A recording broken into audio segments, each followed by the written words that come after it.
Hi there, I'm Dee Woodward, and in this tutorial I'm going to take you step by step through some of the basic editing features that you'll want to get to grips with when using your Get-It templates. So first up, go ahead and download one of the templates that are available to you, and you can either open that up in Google Slides as we have done here, or you can go ahead and open it into PowerPoint.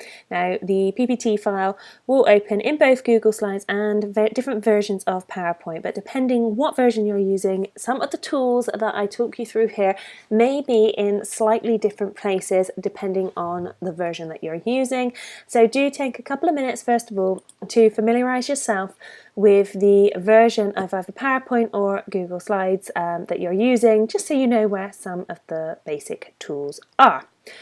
So first up, when you open the template, the very first thing you're going to want to do is edit the colours. Now, if you already know what your brand colours are, then that's great. If you've got the hex codes for that, then you can just go straight in. And for example, if you go through, decide what template you're going to use, if we're going to use this template, the background is where the colour is. So you can go in, and if you've already got your colour, head to the custom area, type in the hex reference. I've already got mine saved here. Select your colour and hit done, and that's as simple as it is to change the colour for this template. Now if you don't know what your hex colours are, but you do already have your brand colours available and you've got them on your blog or you've got them somewhere online, then you can use the Chrome Picker tool, which is a really simple tool for choosing and getting the hex colours from any online web page. So I'm just going to head to my blog and show you how this works. I only go into my blog because I know I've got an image at the top of the page here that I can go and pick one of my brand colours from. So once that page has loaded, you'll see up in this top right corner I've got a colour picker tool. Now you may not already have this because this is a ColorZilla extension for Chrome. Now this is a free tool and it's very simple and easy to use. So once you've got it loaded onto your page, you just go in and click Pick Colour from Page, and then scroll over, and you can see that the colour up here changes depending on where you scroll over on your web page. So if we want to pick up this blue, we just put our cursor over the top, click once, and it's copied that colour to our clipboard. So we can go straight back in to the colour tool in your Google Slide and just copy and paste that hex reference into the background colour area, and that changes the colour for you. Now if you don't have the colour picker tool installed as an extension, all you need to do is just head to Google, type in Chrome colour picker, and you'll see it's the first one at the top of the list here. It's ColorZilla. Click through here and just go through the stage of just selecting this extension and adding it to your Chrome bar. Now I've already got mine added, so this already says add, but if you don't have it added, then you just click this button and it will magically appear up in the top right corner for you. So that makes things really simple and easy to choose your colours. You can also use this colour tool to go in and browse through different palette colours, or you can go and look at kind of different colours that you've used historically, and there's lots of different tools that you can use in here, or you can just use the kind of general colour picker tool, which allows you to go through and choose the RGB or the hex reference, and you can just type that in there. So if you know your hex reference, pop it in there and just hit OK. But the most effective one I love to use at the moment is this picker tool that just allows you to go over and click on any colour anywhere on a web page, and it will save it for you to be able to just copy and paste. So that's the background changed on this template. Now to change one of the colour edges on the box here, just click on the box and head over to your line colour. Now again, I've already got some custom colours set up within here, but you can just click on here, add your hex in, or you can just go through and choose a colour using that colour tool. So I'm going to add a fill colour as well. So we've got an outline and a fill here. That's your fill colour and that's your line colour. And then the inside, I'm just going to go in and change the text colour so that stands out on the white background. And that's all you need to do really to change the colours on any of the templates that we have available. Now the same goes really for changing your fonts. So just as you would with any Word document, you just head in to the text area, copy over the text and just go into your text page and change the font. So you can choose from any of the fonts that are available here, or you can go to more fonts to add in some more fonts, but most of these fonts are the basic fonts that you'll need to match and reflect your brand style. Now if your exact brand font isn't available in here, you can of course upload your brand fonts and use your specific brand font to make sure that you are being extremely consistent. But I'll let you in on a little design secret. I don't always use the exact fonts. Now, I know that could be a bit of a shock to most designers that are out there, because you will hear that you should always use your fonts. Now, the thing with fonts is you're choosing a font that reflects a particular style and feeling for your brand. So for example, if I tend to use for my brand, I use the font which is, let's go back down here, we can see this one here. Now this is the font that I use for my brand. Have a little look, it's clean, it's clear, it's crisp, it gives you that feeling that I want to evoke in my brand. Now if, for example, this particular font isn't available, I could switch it to Arial and still get a very similar feel. Now of course the font isn't exactly the same, but the feeling and the emotion that you're creating with your font style here for your branding, it is.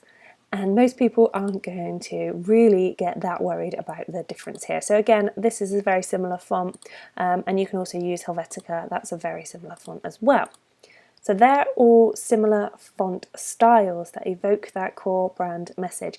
And if you haven't worked through your core brand messaging yet and you need a little bit of extra kind of or a refresher on your colours and fonts, using these to create that psychological connection with your customers and with who you are, then go back to the training that you'll also find available within here on the 5 steps to using brand psychology within your launch, and that will help you choose the colours and font styles that you want to be using within your branding.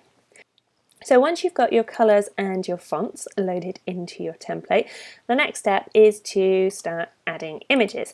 Now for this particular template, this is a video cover template, so the best and quickest and easiest image to use on a video cover would be a screenshot of the video that you're creating.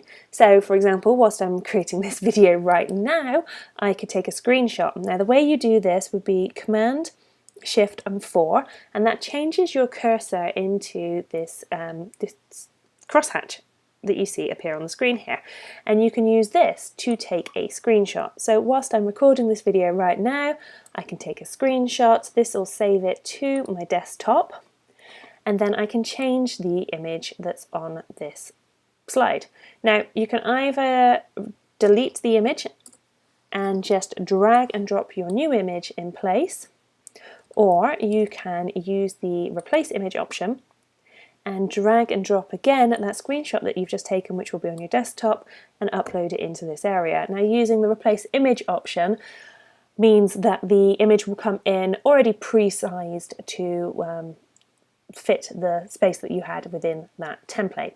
Now you can double click on it to move the image around within this crop box, or you can of course crop your image. Now we've already cropped it to size within this template, so you don't have to worry about that, but you will notice that it's at its full, it's come in at 100%. So you want to go into these image options.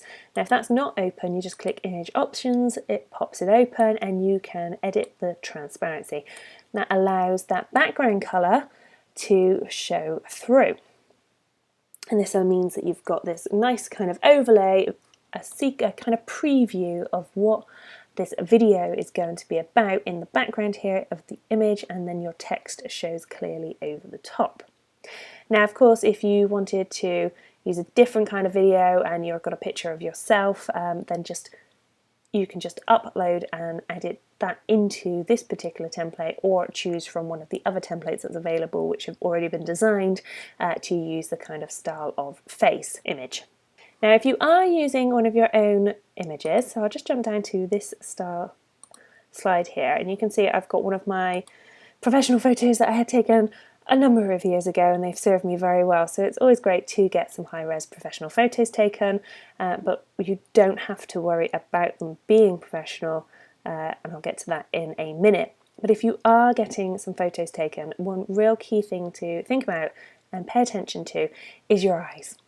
So when you're using images of faces, of people, we will always naturally, instinctively look at the face first. So this visual that you see in front of you, if this was an ad, or it was anywhere, any of the other templates that you're using, and you have a picture of yourself on there, which is great for kind of getting connection with who you are and your personal brand style.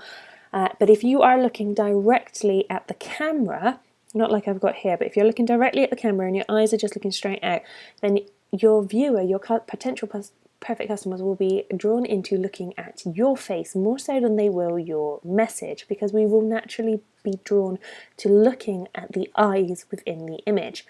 So that's why you'll see that a lot of people out there have styled images where they are looking in a different direction, they're kind of looking into blank space, so that you can use these within your marketing designs, quite similar to the image that we're looking at in front here, where my eyes are not looking directly back at you, they're looking towards the text that's on the page.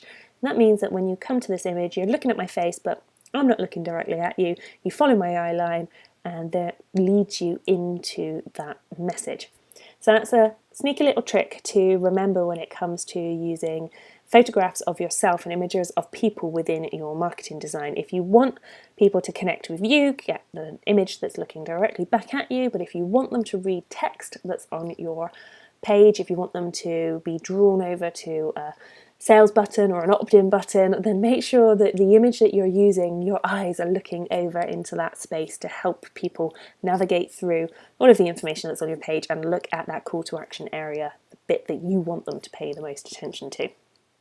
Now, if you don't have professional photos, then don't worry, you can of course use screen grab. So this is just a screen grab from a video that I created. Now I didn't actually have any stage lighting or anything here. This was just using an iPhone to record some videos, but it was one of those very rare, beautifully sunny days over here. So we got some really great lighting, so I'm making the most of that. But if you don't have great lighting on an image that you've used, you can do a couple of very sneaky little tricks with changing the image style within this template yourself. And if you look through to a couple of the other examples I've got below, it's the same image but styled slightly differently. Now the way we've done that is by clicking on your image, adding that into, so once you've added your image into the template, you can then go over again to this image options area and choose the recolor option. So at the moment it's no recolor, so it's in its natural state. You can change it to a light stage, you can change it to grayscale, or you can change it to one of these kind of colour overlays. And once you've chosen that, you can then, of course, play around with the transparency and the brightness to give yourself a different kind of style, contrast, a different type of look and feel to the image. And that really helps kind of cover up any blunders that you might have in the photo that you're taking if it's not particularly a high resolution image and you're kind of just stuck with a very basic photo of yourself that you've taken. Then there's no excuses not to use it, because you can use some of these kind of image editing options to make your image look professional. And of course, if it comes to the worst and you need to get a stock image, there are many stock image libraries out there. Now there are quite a few that have some of those very generic looking images which you really want to avoid. And one of my all-time favourite places to go for stock images is LibreStock, which is a free stock image library. And as you can see here, it's got quite a selection of imagery, but they don't feel posed. They're quite natural. They look like photos that you may have taken yourself. I mean, I love this one here. and they come from all various different resources. So this is kind of a big pool of lots of different free stock images. So for example, this image here is a great example of an image that would work for marketing designs. It's a laptop image, it's a coffee cup, but rather than it being one of those real kind of staged image, this looks like the kind of image that you could have taken at home yourself. I mean, if you've got the kind of brand that would have a painted yellow chair in your office, then this would fit really well with your brand style and therefore be a great example of an image that you could use in the background of your marketing imagery. So that's the kind of key thing to keep in mind when you are looking through stock images. Go through and really say to yourself and think to yourself, is this, does this look like the kind of image that would be in my brand, in my business? Is this my office? Does it give that kind of feel of who I am as a person and what my business represents and what my customers are going to connect with? So for example, I mean, this picture here, which is a great, really nice modern looking image, you could use that if that's the style and feeling that you want to evoke in your brand. But if that's not really who you are, if you're much more of a kind of country surfer sea type person, then you'd want to avoid that kind of high corporate style modernist image, and you want to use something that's going to fit the feeling of your brand. So that's a couple of tips there for choosing stock photos, and I would definitely go to librastock.com and choose your free images from here, because this is by far the best pool of free images that I've found online. Now going back into your design template here, now there's a couple of pointers of when it comes to kind of layout and editing your design styles. Now you can of course go into any of these templates and move things around as much as you want to. We have created these taking and bearing in mind a lot of the basic rules of design. So the rule of three is one of the main kind of composition things that you want to look at when you are creating designs for yourself. So if you stick with the design template layouts here and you just change the images where the images are and you kind of keep everything in the same position but change the colours and the fonts and the imagery, then you know you've got something that really works. If you do want to go in and start playing around with everything and you want to start moving text around, of course you can do. You are more than welcome to do that, but please do bear in mind that the rule of three is something that you need to think about when you are creating your design for making that, get that professional sense and feel to your design. It's always going to be one of the big kind of calling cards that you'll see when you know that somebody isn't necessarily a professional designer, when they've cramped in too much stuff into their design. They're not paying attention to kind of the white space, and the white space here is this whole area where you're giving your eye space to rest, and not just rest but draw into this message. Now if the text on this page filled this entire slide, then your eye would get confused, it would be distracted, you wouldn't be able to really focus in on that one particular message. And that's again where using this kind of real heavy image that we've changed the transparency quite far down, because if it was high up here, there's no way you can read the text that's on the page. But when you take the transparency down, and you can take it down really quite far, it gives you that sense of the imagery still being in the background, but it allows your eye to rest and keep this white space around it so that you can read the text. And that's the main point of the design that we're creating here. It's not designed to look pretty, it's designed to get people to take action. And to get people to take action, they need to be able to read your message, understand what you want them to do, and clearly see what that next step is. So here, the next step is going to be to play the video. Now, to get people to play the video, you've got to give them enough information and visual interest for them to say, yes, this is what I need, and I will hit play and I want to watch this. The same goes with creating imagery for your Facebook covers, for your Facebook adverts, for opt-in pages, for your website. The same rule applies for all graphics. The goal is to get people to take that next step with you. So the design is there as a tool, as a resource, as a way of getting people to take that next step with you. And the way you do that is by giving them as enough information as they need and making it as visually interesting and as appealing to them and making them want to take action and click that next step. So those are the basics of editing your Get It template here. We've gone through looking at how to edit your colours using the Chrome Colour Picker tool, how to edit your fonts using the fonts that are available in Google Slides already, and if you wanted to, use your own brand fonts and how you can upload those from your computer into the slides.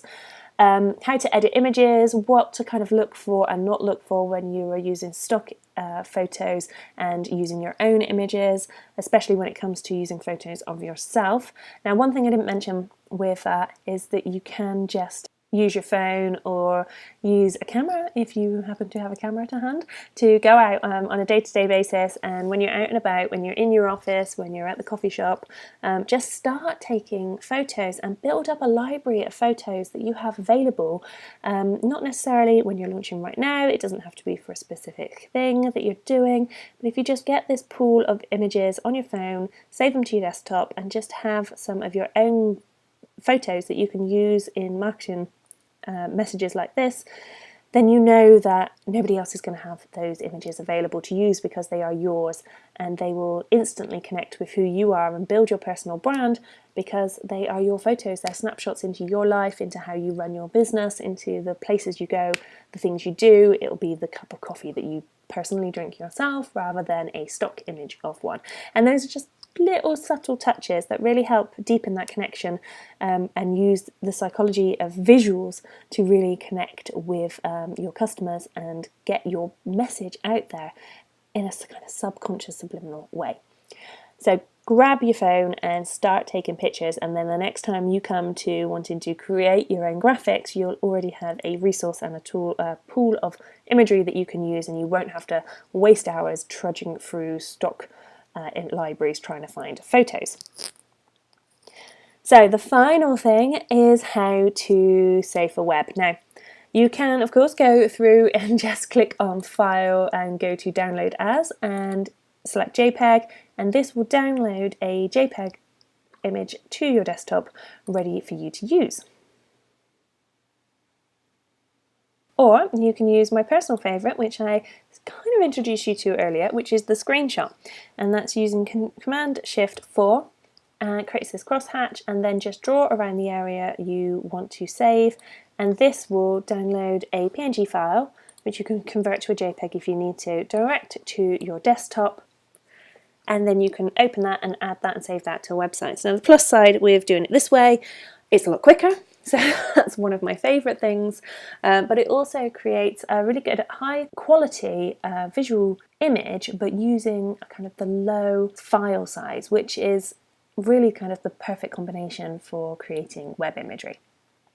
So that is the basics to editing your design templates. Go ahead and download any of the number of graphics that we've created and have available for you for your launch. And if you've got any questions on how to edit or get the most out of using these templates for your launch, then feel free to pop me a message over in the Facebook group, and I will do my best to answer these for you and help you out.